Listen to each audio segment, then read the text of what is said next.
కంచి వరదరాజ పెరుమాళ్ ఆలయం తమిళనాడులోని కాంచీపురంలో ఉన్న ప్రసిద్ధ వైష్ణవ క్షేత్రం.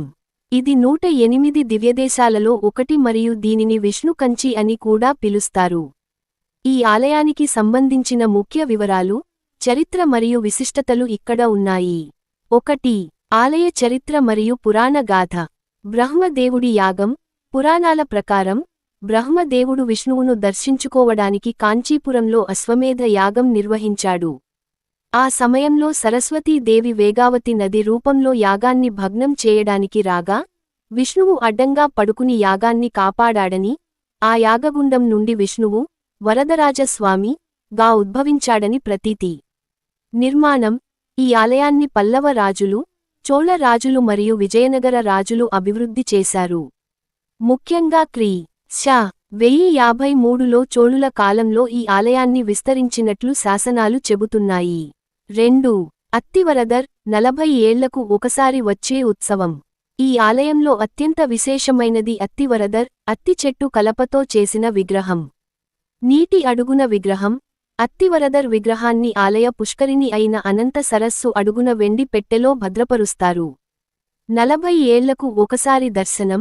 ప్రతి 40 సంవత్సరాలకు ఒకసారి మాత్రమే ఈ విగ్రహాన్ని కోనేటి నుండి బయటకు తీసి 48 రోజుల పాటు భక్తుల దర్శనానికి ఉంచుతారు.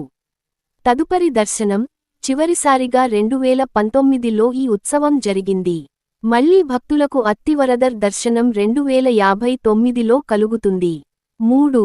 బంగారు మరియు వెండి బల్లులు. ఈ ఆలయంలో బంగారు మరియు వెండి బల్లులను తాకడం ఒక ముఖ్యమైన ఆచారంగా ఉంది.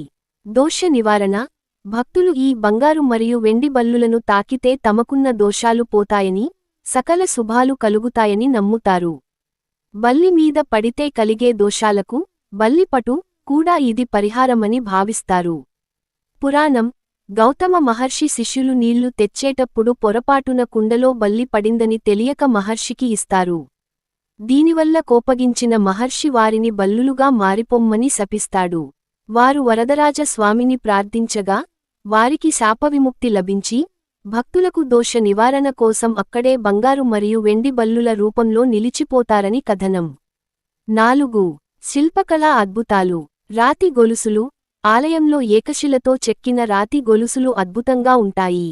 రాయిని గొలుసులా చెక్కడం ఇక్కడి శిల్పుల పనితనానికి నిదర్శనం. 100 స్తంభాల మండపం. విజయనగర శైలిలో నిర్మించిన 100 స్తంభాల మండపం ఇక్కడ మరొక ఆకర్షణ. దీనిపై రామాయణ, మహాభారత ఘట్టాలను చెక్కారు. ఇతర వివరాలు. మూలవిరాట్టు. ఆలయ గర్భగుడిలో ప్రధాన దైవం వరదరాజ స్వామి నిలబడి ఉన్న భంగిమలో దర్శనమిస్తారు. అమ్మవారు. ఇక్కడ అమ్మవారి పేరు పెరుందేవి తాయార్. ఈ ఆలయం ఏకాంబరేశ్వర ఆలయం, శివకంచి మరియు కామాక్షి అమ్మవారి ఆలయాలకు దగ్గరగా ఉంటుంది.